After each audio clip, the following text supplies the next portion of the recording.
கிறிஸ்துவுக்குள் அன்பானவர்களே, ஆண்டவராகிய இயேசு கிறிஸ்துவின் இனிய நாமத்தில் இந்த பாடல் பிறந்த வரலாற்று நிகழ்ச்சிக்கு உங்களை அன்போடு அழைக்கிறேன்.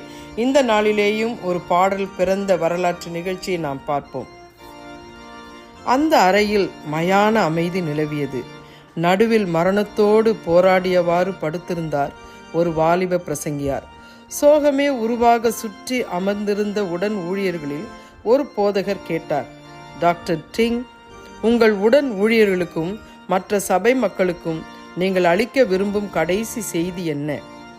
மரணத்தை தழுவும் நிலையிலும் ஆண்டவருக்காக வைராக்கியம் பாராட்டும் உறுதி தன் வார்த்தைகளில் பளிச்சிடும் வண்ணம் டாக்டர் டிங் கூறினார், அனைவரும் நல் மீட்பரின் பட்சம் உறுதியாய் தரித்து நிற்க வேண்டும் என்று கூறுங்கள்.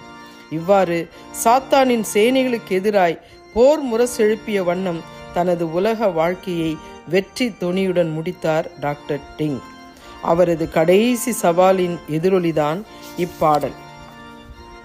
30/3/1858 அன்று திரளாக கூடியிருந்த வாலிபர்களுக்கு யாத்திராகமம் 10:11 வசனத்தை மையமாக கொண்டு செய்தி அளித்த டாக்டர் டிங் கர்த்தரின் ஊழியம் செய்ய சவால் விடுத்தார். அந்த ஆராதனையின் முடிவில் 1000 வாலிபர்கள் தேவனுக்கு தங்கள் வாழ்வை அர்ப்பணித்து உறுதிமொழிந்தனர்.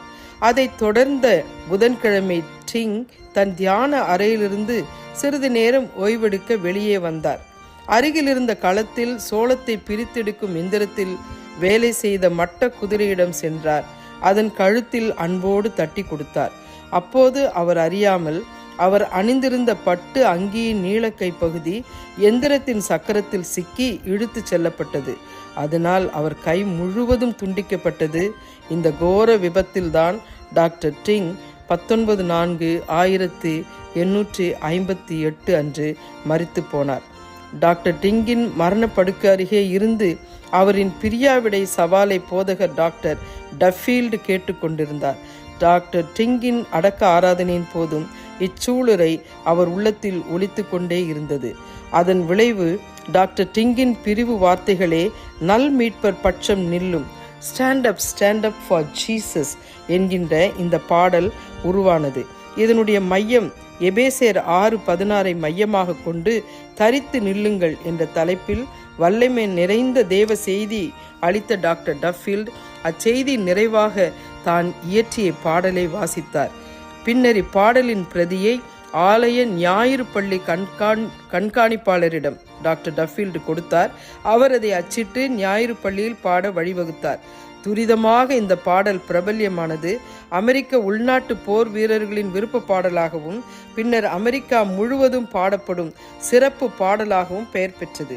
இப்பாடலுக்கு 1867 ஜார்ஜ் ஜே வெப் ராகம் அமைத்தார். ரோம போர் வீரனை கருத்தில் கொண்டு பவுல் எழுதிய ஆவிக்குரிய போராட்டத்தின் அடிப்படையில் எழுதப்பட்ட இப்பாடல் ஒரு போர் எழுச்சி பாடலாக விளங்குகிறது.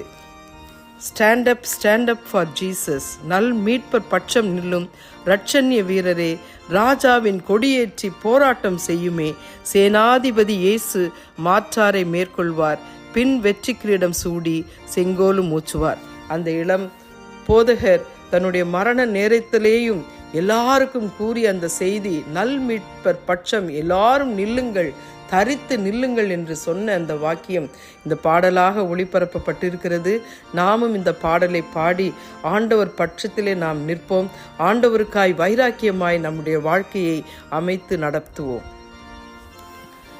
நல் மீட்பர் பட்சம் நில்லும் இரட்சண்ய வீரரே, ராஜாவின் கொடியேற்றி போராட்டம் செய்யுமே, சேனாதிபதி இயேசு மாற்றாரை மேற்கொள்வார், பின் வெற்றி கிரீடம் சூடி செங்கோலும் ஓச்சுவார். Stand up for Jesus, stand in his strength alone. The arm of flesh will fail you, ye dare not trust your own. Put on the gospel armor, each piece put on with prayer. Where duty calls or danger, be never wanting there. கர்த்தர் தாமே பாடலை ஆசீர்வதித்து தருவாராக. ஆமென்.